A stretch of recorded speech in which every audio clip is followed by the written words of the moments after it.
Hello, my name is Daniel McMichael. I'm a senior currently at Adrian College, finishing up in the Teacher Ed program. I'm currently placed at Tecumseh High School, where I teach U.S. history and work with freshmen.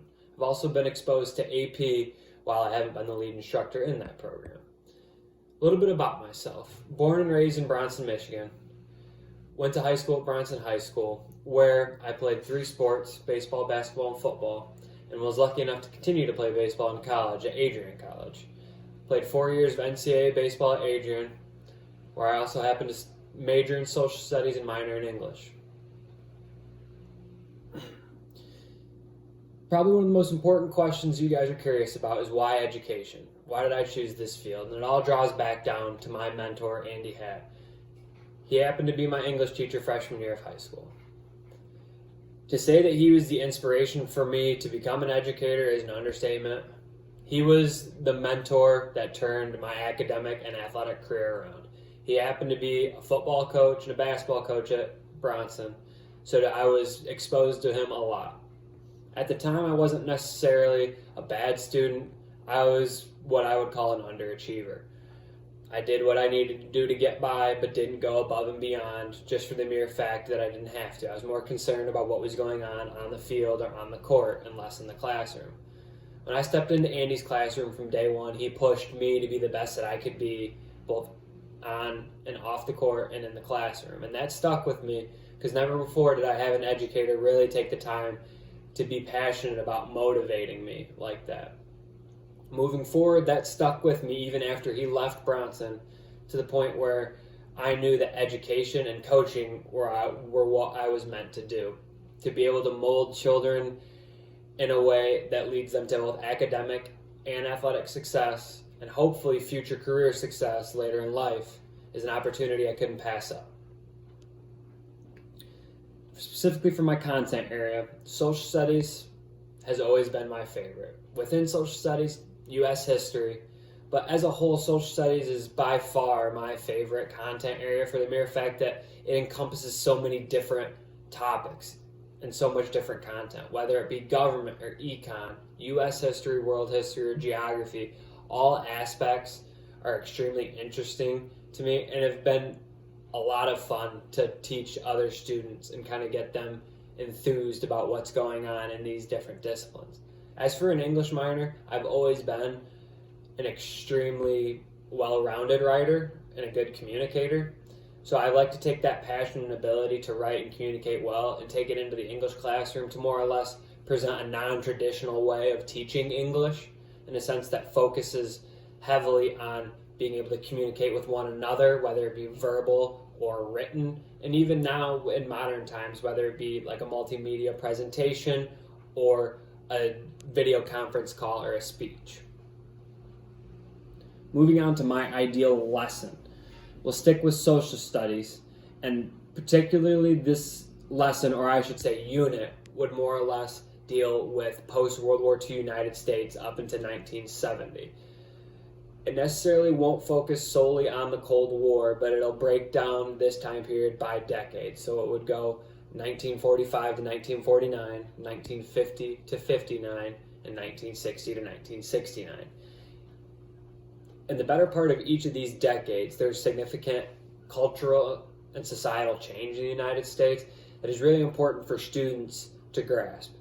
I didn't grasp this topic and ideals until college when we covered it in depth. However, I'm confident that at the high school level, I can teach this in a way to where students can go to college having this knowledge and understanding of just how formative and important these 3 decades were. The best part about these 3 decades is this when you can continue to teach history backwards.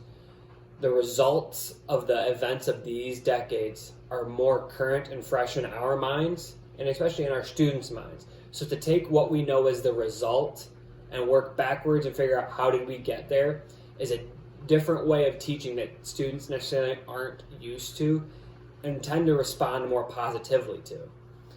And so to use that approach in these decades, we would essentially start out each lesson going over where are we at, what important revelation or contribution did we get from this time period, and then we jump back to the beginning, and every single topic or aspect we cover we'll keep it in the frame of mind of how does this get us one step closer to the result that we know happened. Lastly, I want to touch on student rapport. Especially in our current state of our society, COVID has made it especially hard for teachers to find a way to develop a relationship with a student they may or may not have had before. In my scenario at Tecumseh, I'm dealing with students I've never met before, and to try and create a relationship virtually with them has been a challenge, but I've become fairly good at it. So to keep with the COVID mindset, in order to build a healthy student relationship, I've found that you best have to focus on what their interests are, what they do in their free time. Essentially, what makes that student unique, and you have to focus in on that and try and incorporate it into your everyday interaction with them. And I know most of you are thinking teachers should do that anyway, but you really have to go above and beyond in this current society and setting to make each student feel like they're appreciated and known and not just a face or a number.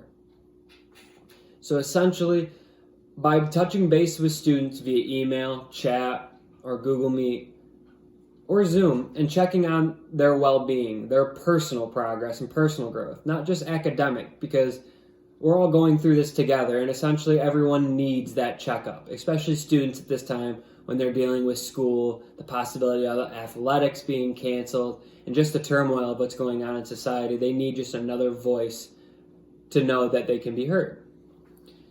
To touch on more traditional aspects of it, which include all of what I've talked about, when the world gets back to normal, whenever it does, I plan on regularly attending sporting events, recitals, essentially anything a student deems important enough to invite me to, I'll attend. If they think of me in a way that they want me there to support them, then I owe it to them to be there, to be that person in the crowd, because who knows if they have anyone else there for them. Outside of that, volunteering to be a class advisor or a club advisor, or just finding other ways to be involved with the students' interests and their activities, both in and out of school, are very good ways to build rapport. And also, just as a personality trait for me, my door will always be open for students, whether it's before, during, or after school. My biggest aspect of a classroom is it needs to be a safe environment. Students can't learn unless they're safe and feel respected. So to be that teacher that any student can come to for whatever reason, even if it's a student I've never had before, to know that they can talk to me and that they'll be heard and that I'll do anything I can for them. At the end of the day, that's all that really matters for me as a teacher, is knowing the students have another person in their corner.